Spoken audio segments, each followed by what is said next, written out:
Welcome, everybody, to another edition of the Psych Monologues. I am delighted to join you for a Sunday evening. It's Sunday evening here. You may be listening to me on some other day, which is wonderful.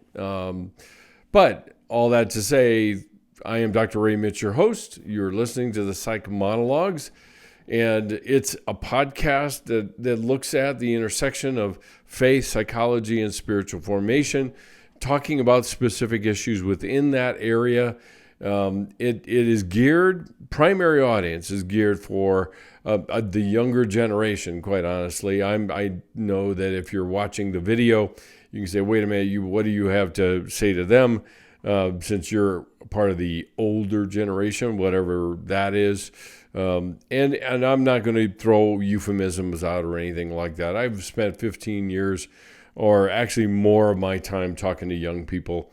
And I have had a larger and larger pressing on my soul to try to address the issues that are of the most importance to them and give them some understanding of how the world works, how God and Jesus works, and it may be different from what they've learned, and how to have the conversational, intimate, close relationship with God that they often wonder, what exactly is that and how does that work? And that's really kind of what the podcast is here for, is to address some of the major things that kind of run in the background, but they interfere.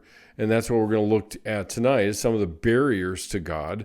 And so before I do that, let me describe kind of what Psych Monologues are and how it fits with the larger parent organization, although the parent, I think, is still something of a child.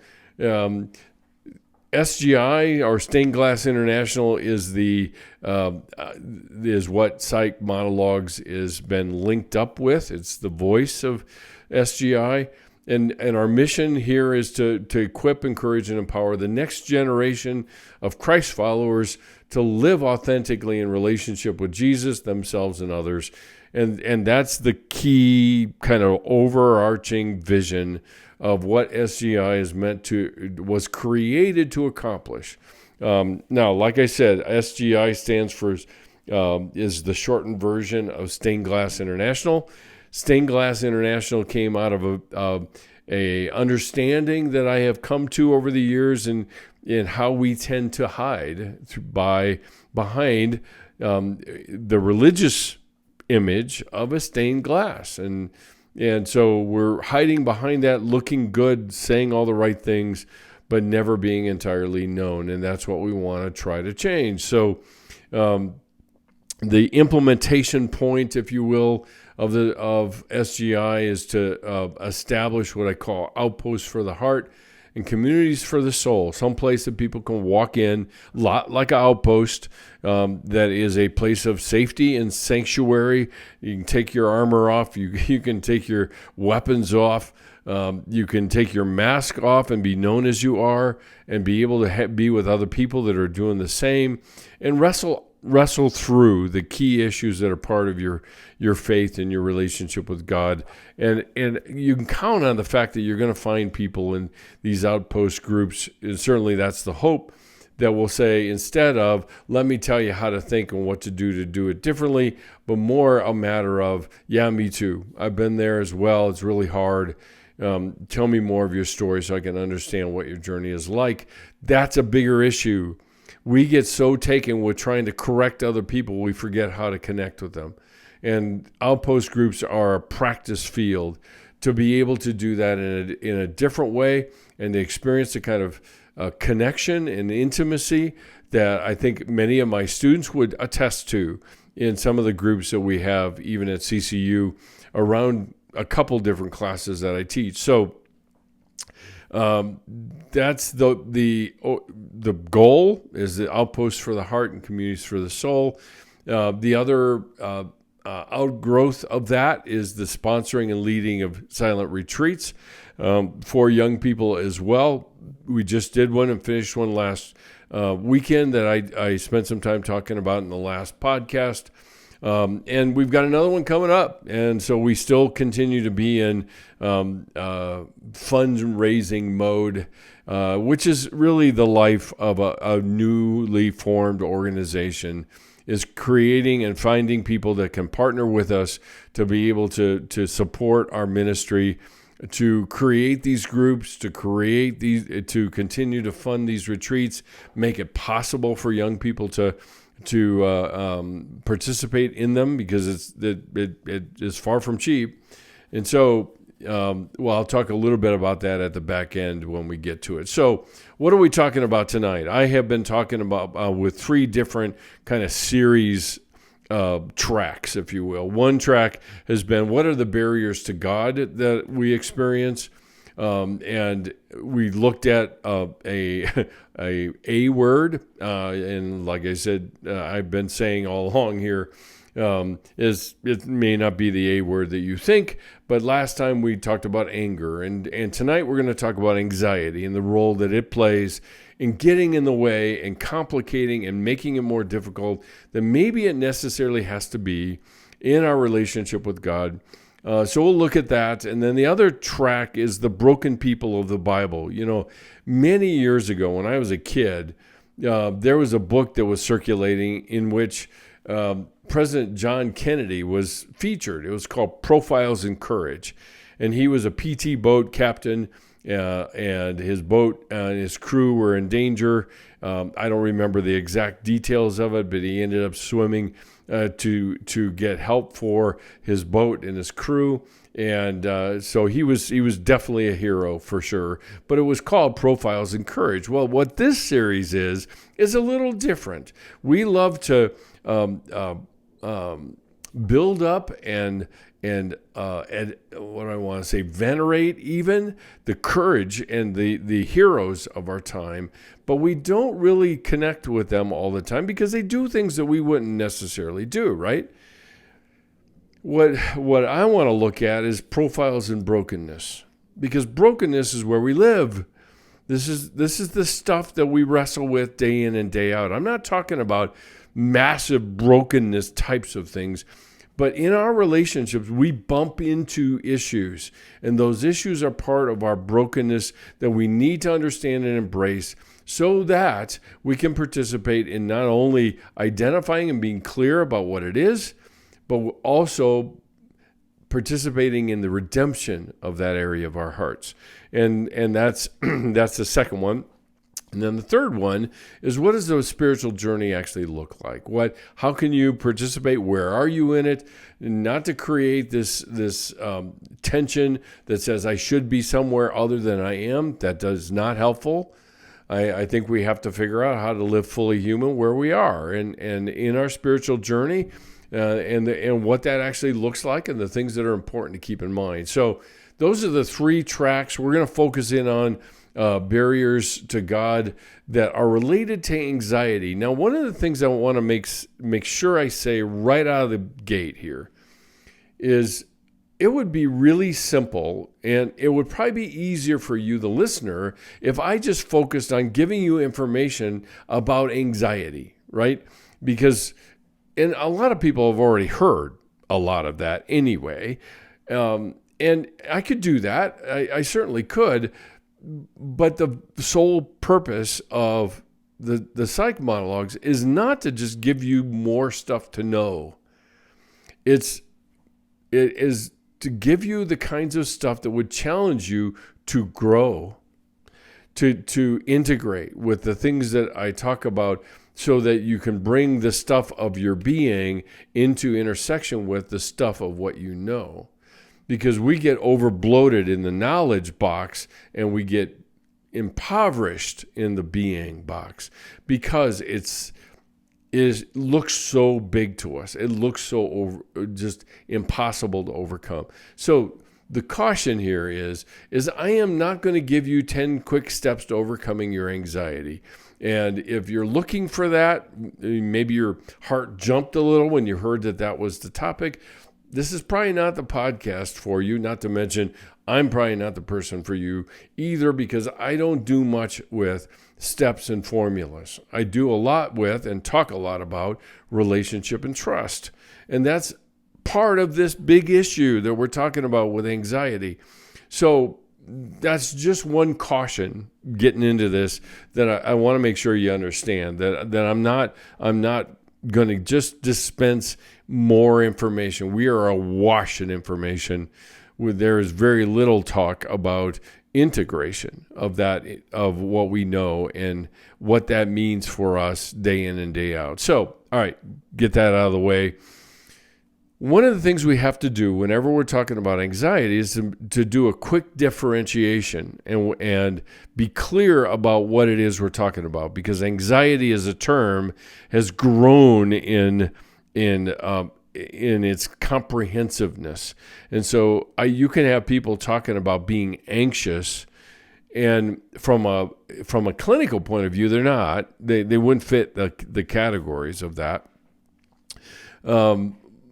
But they would be uneasy or on edge or what we used to call nervous, or you have butterflies or things like that.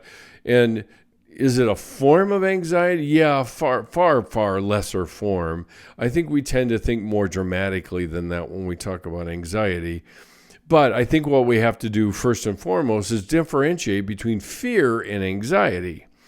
And fear is the feeling that comes over us, and it's usually our bodies are the first to react to some kind of present danger, okay? And a physical threat is a good example of that. We will experience fear when you're camping up in Rocky Mountain National Park in your tent and you're sleeping, and suddenly you start hearing snuffing sounds around your feet, and suddenly everything tenses and your heart rate increases and your blood pressure goes up and your eyes dilate if you have them open, but they still dilate. Your eyes dilate. You start sweating. You get ready to do what? Run, right? It's the fight or flight response. Now, one of the things that we've added to that whole picture is the fight, flight, or freeze response, because a lot of times people will have that response instead. So fear is about something that is a present danger. My body blows in all the adrenaline, and like I said, I get all the physiological cues that go with it. The interesting thing about it is that we can experience fear with psychological events, not just physical events. And so we're coming up on the end of the semester. We have big final exams coming up and big projects that students are involved in, and you can be very assured that they feel fear, and their bodies are reflecting that. Oftentimes when students go home after the end of a semester and they get sick, it's because their bodies have been on high alert the entire time. The thing is we cannot reduce ourselves down just to our bodies. We're more than our bodies. I think everyone will agree with that. And so we have this thing called our minds. Now, more and more of the conversation, even culturally, has been around the brain and the body. And while it's important and it's essential, we're not our brain either, okay? So we love, like I said at the very beginning, we love simple solutions to very complex problems. And anxiety and fear are a good example of that. I have had more people than I can measure anymore that just simply come to me as a counselor or a psychologist and say, talk about the anxiety they feel, and immediately they are misinformed because they think I can prescribe something, but they're expecting medication to address a physiological response. Now, while it might be helpful, depending on how debilitating the anxiety is, it is not just that. Because we have a mind, and that mind of ours evaluates the world that we're in. And when we see something that is a threat to us, our self-esteem, our sense of self-worth, we will have all the same responses as we would if we we're shaking or doing a dance with a bear in the woods. Okay? So fear is about the present danger, and fear, like in the in the world of a student, is taking an exam, looking at the first few questions and saying, I know nothing of what this is about. I studied for the wrong test. I'm in trouble. Okay? Fear. Body takes off. On the other hand, anxiety is a fear. I'm not saying it isn't, but it is an anticipated fear or an anticipated danger or threat. So it's our ability to anticipate, look into the future, and react to what is going to happen, which requires some measure of prediction on our part. And prediction, by its very nature, is skewed.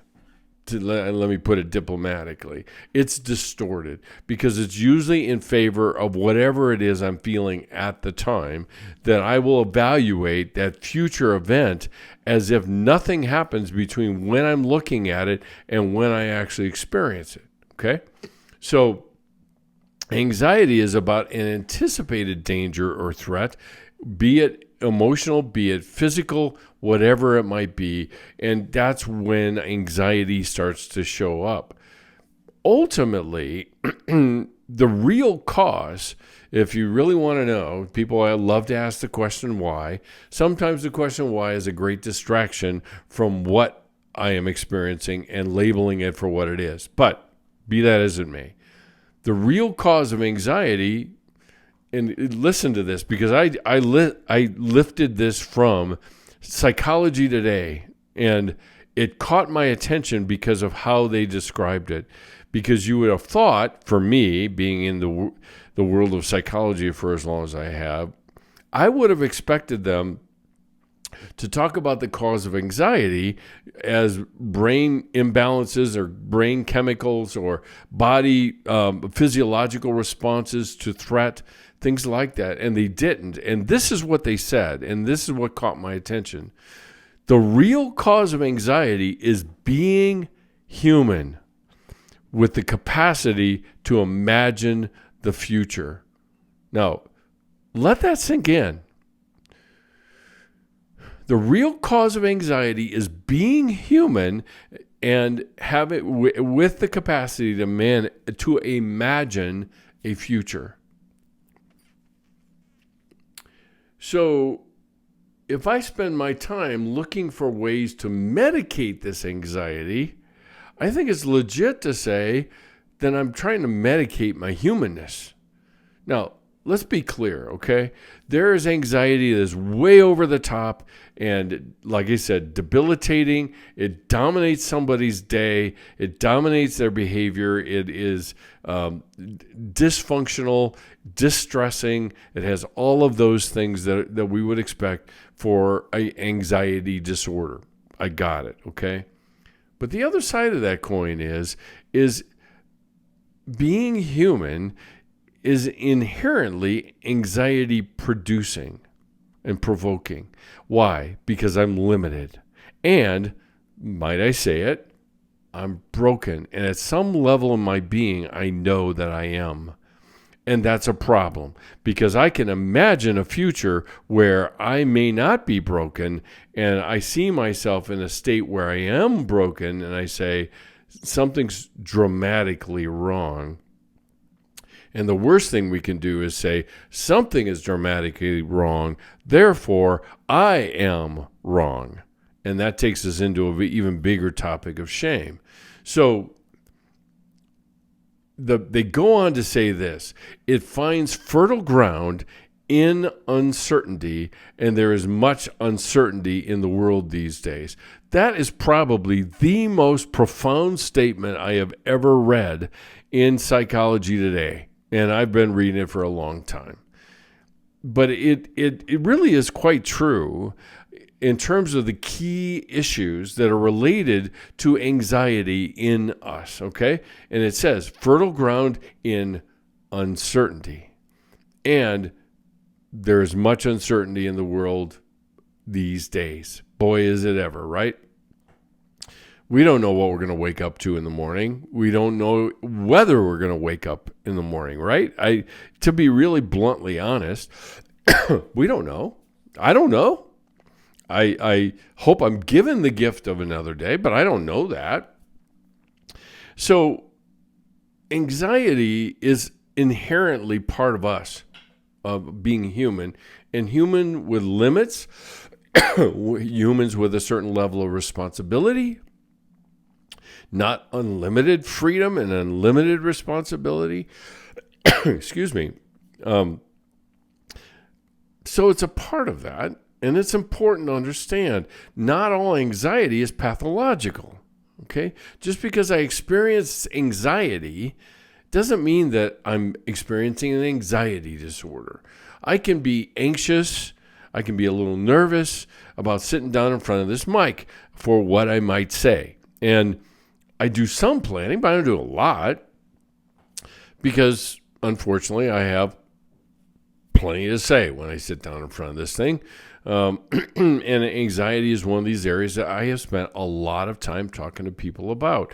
And we have to find a way to balance between trying to manage anxiety that gets in the way of my functioning and anxiety that is inherently part of being human. And how do I discern that, right? That would be the major question here, is how do I discern the difference between debilitating, distressing, dysfunctional anxiety and that kind of anxiety that helps me live alertly and engaged in the world around us. You know, it's interesting when you look at stress, and stress would be kind of a common word we use for anxiety.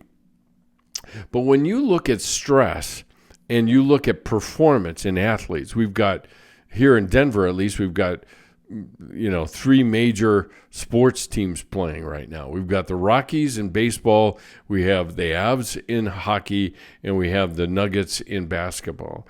And any sports psychologist will tell you that if you put on a graph stress, the levels of stress, and performance over time, what you will find is that stress hits an optimal level where you can get optimal performance. And that's one of those places where you could easily refer to it as anxiety, very easily. So, all right, enough about all of that. What about kind of the types of anxiety? We'll get into that, and then we'll get into kind of the core issues. Some of the types, and again, I'm not spending all of my time unpacking psych disorders or anything. This is not an abnormal psych course. I'm not going to bore you with that.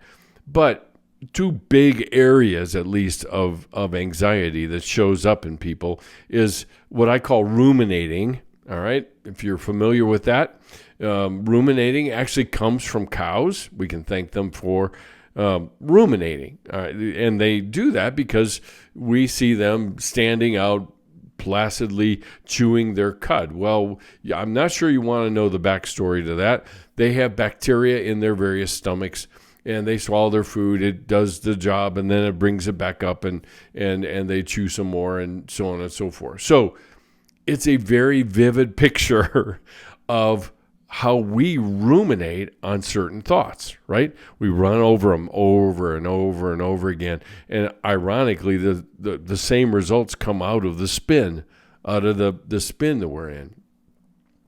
A lot of times out of that rumination comes a lot of distorted thinking, predicting, or what you might call catastrophizing the outcomes. This would be the worst thing that could ever happen to me, and that's exactly what's going to happen because I've rolled this over my mind, and I just know that this is what's going to happen. That includes within it these ruminating thoughts, these repeating thoughts, is filters about us and our ability and how we function and what we're good for or good at, or any number of those things. So the filters are the way that I see the world. I explain filters a lot. I'm just talking about that in one of my classes this the last few weeks of the semester here. And the filters by which we see the world is a little bit like a pair of glasses, or contact lenses might be even better, because sooner or later, if you're a contact lens wearer, you'll know that sooner or later you forget that you have them in. Your eyes get accustomed to it, but they also make it so that you can see clearly. Well, that's what a filter does, is it helps us to see. It may not be clearly, but it may be in some way. So we have filters not only about us and who we are, but also others, whether they're safe, whether they're trustworthy, who they are, what our history with them is. And it's a filter that we bring with us to the person that we're interacting with. And then finally, we have a filter about God. And what kind of God is he? Now, one of the problems that I see oftentimes when we start talking about God is people start rattling off what they know about God, but they do nothing to describe whether or not they actually know him. They actually have a relationship with him that is a personal, even conversational relationship with him. And that would be very foreign in a lot of circles for a lot of people, because conversational carries with it this overly familiar, not being in awe of who he is, and those kinds of things. And those have a just place to play, but at the same time, I think we still have to keep in mind that when Jesus' followers said, teach us how to pray, Jesus taught them a boilerplate prayer, if you will, that is all about giving God glory for who he is and hoping that his will be done on the earth that we live in, and the matter of forgiveness and reconciliation, a matter of trusting God with our daily needs. Those are all, in a sense, how do we see God? The thing I would have you pay attention to is Jesus' reflection or comment or beginning of that prayer. We say it so rotely in churches a lot of times because we have made it into the Lord's Prayer, right? Our awesome, supreme, almighty, all-powerful God? No, it says our Father. Our Father, the one in heaven. That's the one that he talked to us about. And that is a filter that I have seen many people struggle with.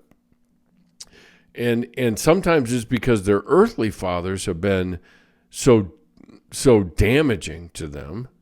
And sometimes it's because if they can't fathom it, it can't be true, is what ends up happening. So we have the filters as part of these ruminative thoughts, these repeating thoughts. We have expectations. We cultivate and develop expectations around how things are supposed to go. And you could probably take it one step further and say how things should go. Things in terms of relating to the person.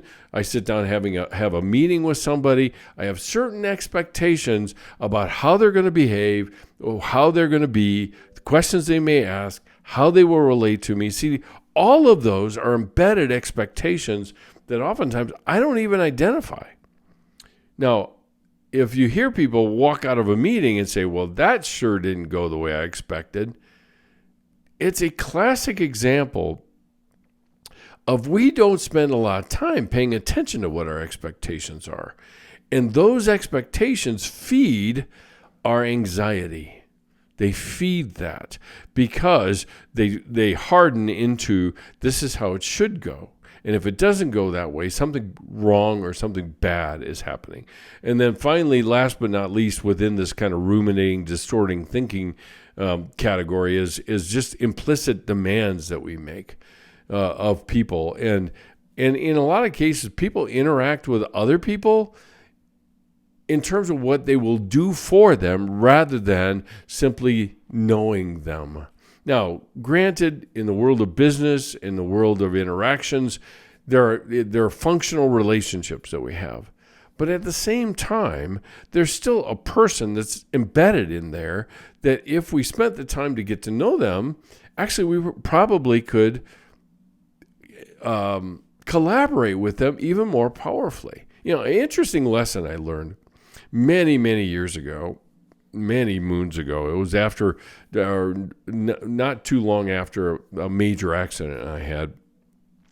And I was in recovery, I was in rehab, and I was getting a little better, but I couldn't continue my role as a counselor. And so I decided just to put some food on the table, I would work at a computer store. And I worked at the computer store, and I am not really, if anybody knows me at all, I'm not really a sales pitch person at all. I really just want to hear people's story and understand what they're looking for and things like that. And what I found is that people coming into stores are more than happy to tell you whatever is needed to help you understand what you have to sell them will work for them. And you hear a lot of stories. That's why bartenders hear so much, right? Is that they're right there when people are they're imbibing and getting looser in terms of their inhibitions, and they're talking about stuff. So there's always implicit demands in any situation. We don't identify them because they're implicit, of course, and we really don't see that they're there until they go unmet, which is something I say all the time.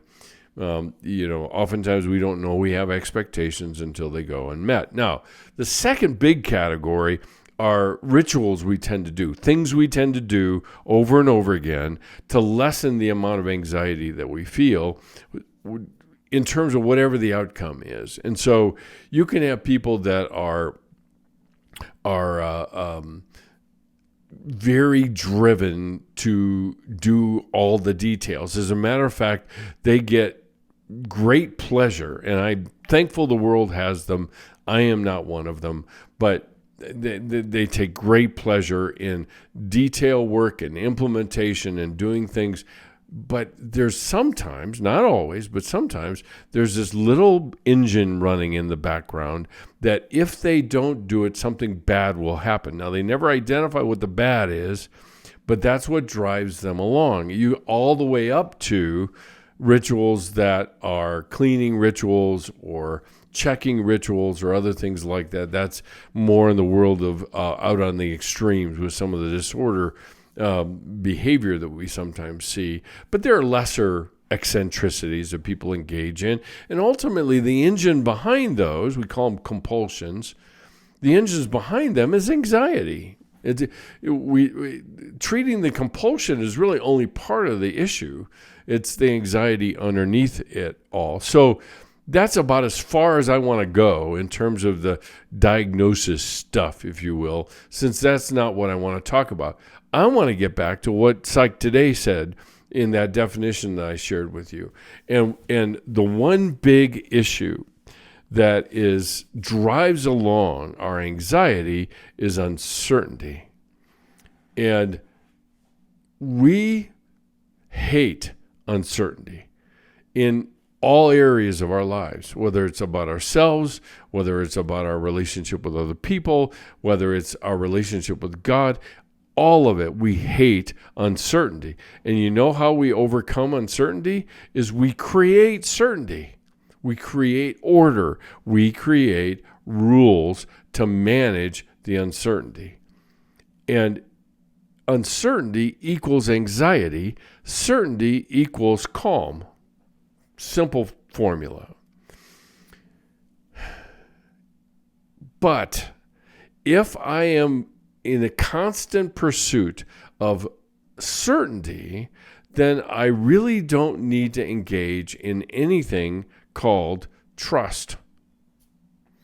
And I have people react to me when I bring that issue up about trust because they say, so what are you saying? Does this mean I'm just not supposed to do any planning at all? And see, they fall into arguing their point from the other extreme. And no, of course not. It's prudent. In Scripture, it's clear. It's prudent to plan. But when it becomes so detailed and so minute and so driven that when it doesn't happen, what begins to creep up the levels of anxiety, then we're in this place of I don't trust myself and the work that I've put into this thing, the ways that I go about doing things. I don't trust that. I have to plan it all out so that I can be absolutely certain that it will turn out the way it's supposed to. Now, let me play devil's advocate for a second. So what if it doesn't turn out the way it's supposed to? And whoever defines what it's supposed to look like is the question.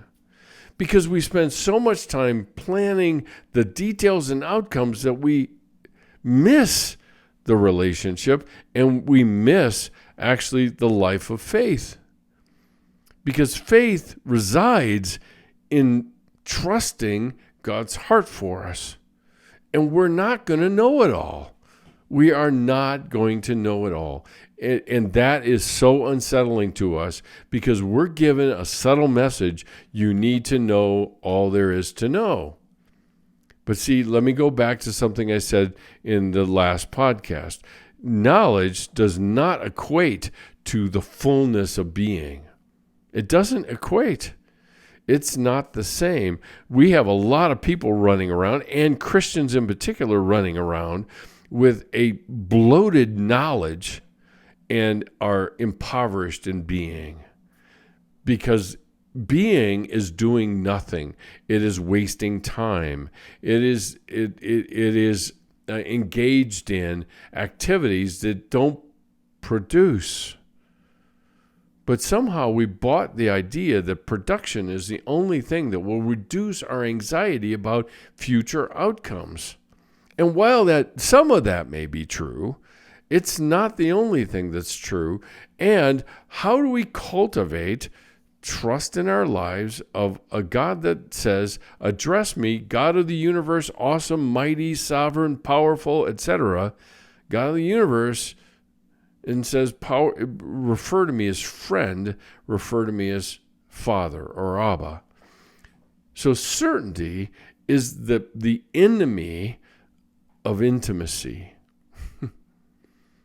Certainty is the enemy of intimacy, certainly in the spiritual realm and oftentimes in the relational realm as well. Because we think that once I know somebody, I know them forever. I won't have to add any new information.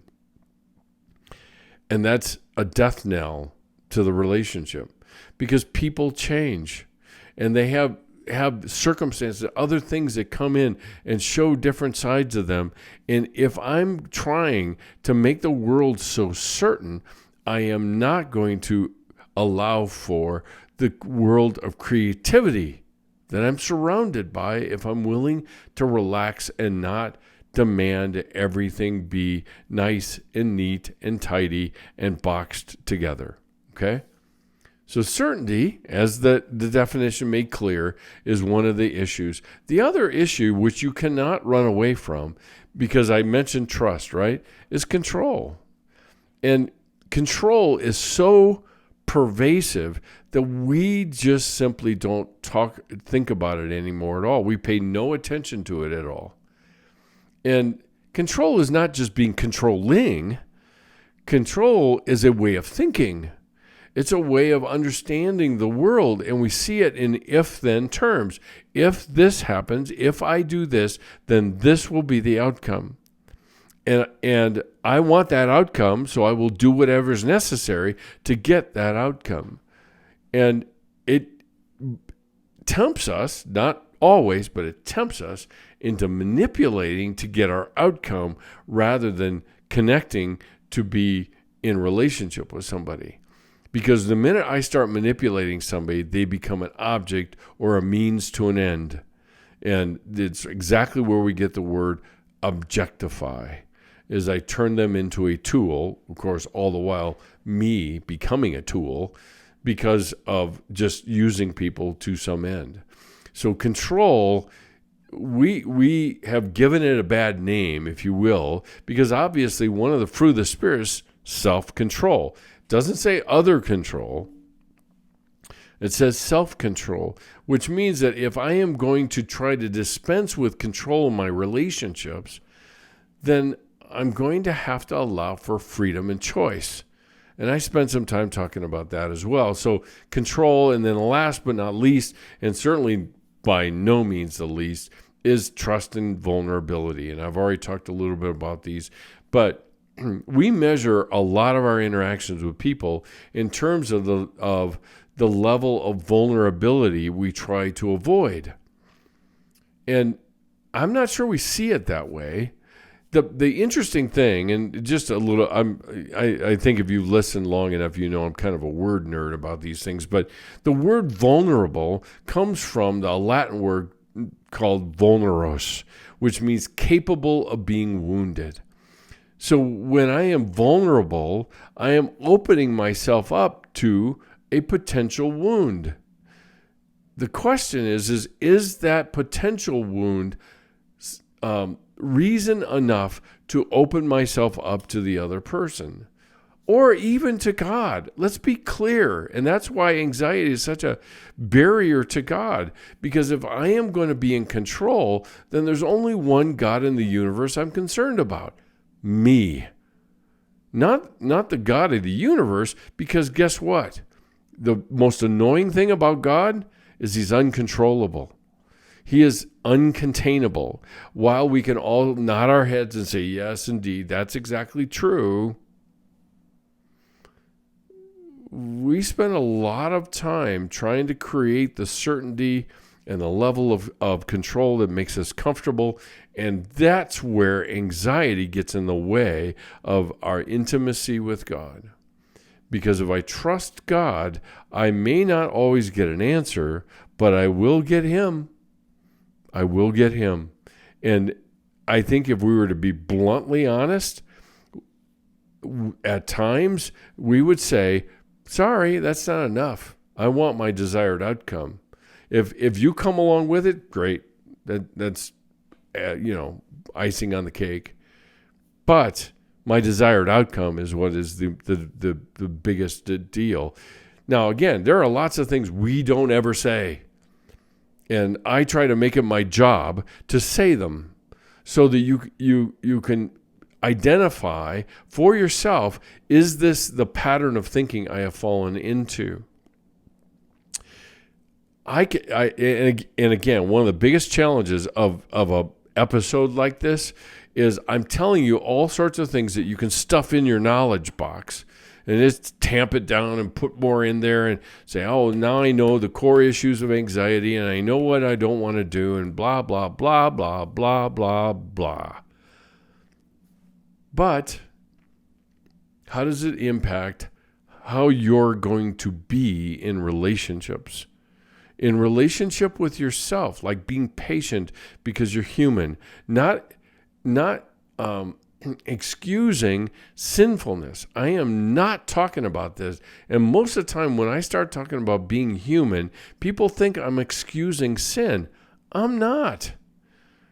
But our brokenness is not something that we embrace, not to just stay stuck in it, but embrace in order to have it be transformed and redeemed.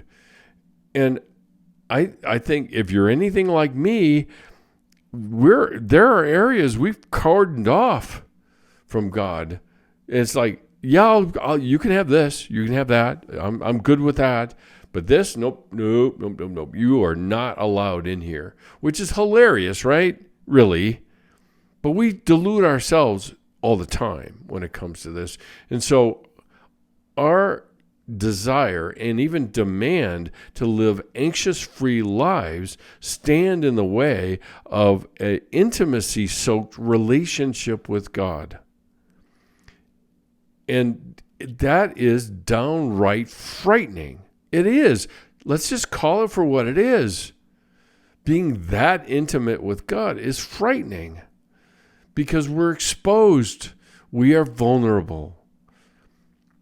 But now our knowledge about God has to intersect with the being of who we are and what it is we struggle with and what it is that our fears are and what our anxiety is about and all of those things.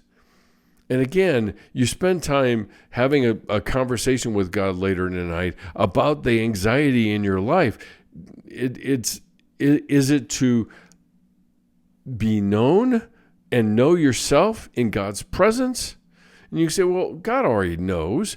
Yes, he does, but he wants that kind of conversation with us because it does two things. One, it connects us to him, and two, it connects us with us. And that's every bit as important because I can't give away that which I don't own. And if I don't connect with myself and own the person I am, brokenness and all, anxiety and all, then I'm going to live a life of alienation from myself.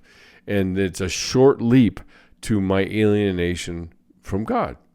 And so it's a key issue, and it's inherent in being human, as as psychology today made clear. And that's why I wanted to start out tonight with that particular thing. So that's it for tonight. I've got a few reminders as usual. If you have questions about any of this, please DM me on Instagram. I'm happy to answer. There's further information if you're interested, certainly in hitting my YouTube channel, and you can look it up under Ray Mitsch.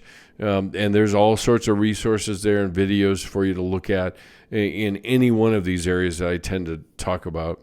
You can subscribe on the website and keep in touch with us so we can keep you updated about things that are changing.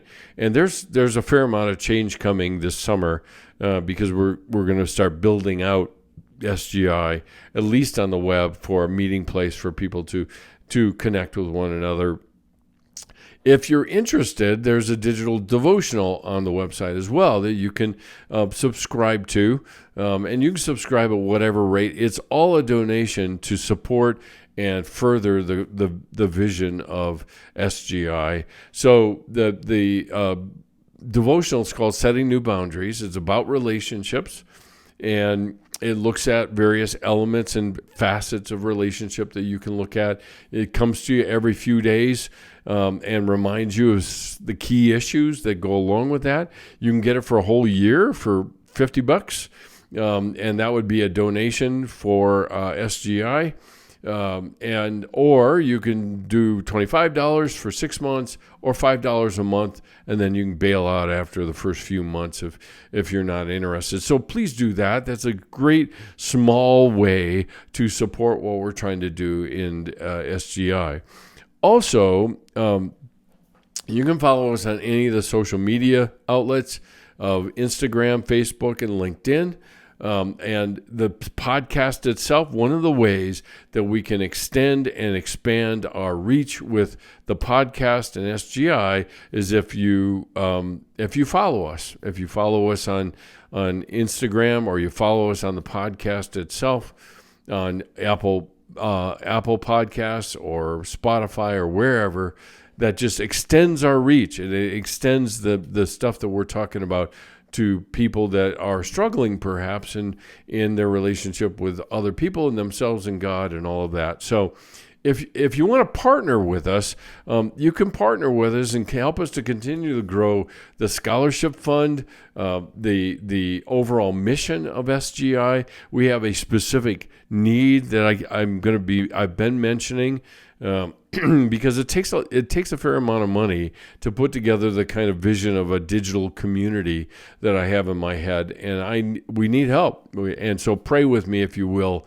for how God can provide for us. It's $3,000 to get us through the first year, and anything that we can raise in that regard is great. All of your gifts are tax deductible, and you'll receive a receipt for any donation that you make. In that regard, it will always be for the subscription or something else. If you'd rather send us a physical check, you can certainly do that as well. Just make your check out to Stained Glass International, And the address is SGI, P.O. Box 322. Now, if you're, and I don't know how many people are paying attention. I know a lot of people are probably already signed off from the podcast by now. But if you'd rather send us a physical check, you can certainly do that. But the P.O. Box has changed. It was 160.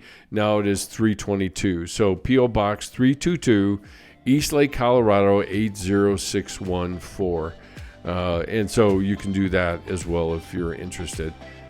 Thanks so much for joining me. I appreciate and feel privileged that you set aside an hour of your time just to listen to some of these key issues that are part of our spiritual development and our encouragement. And so I hope that you will join me again next week. And until then, love ya. Later. Bye.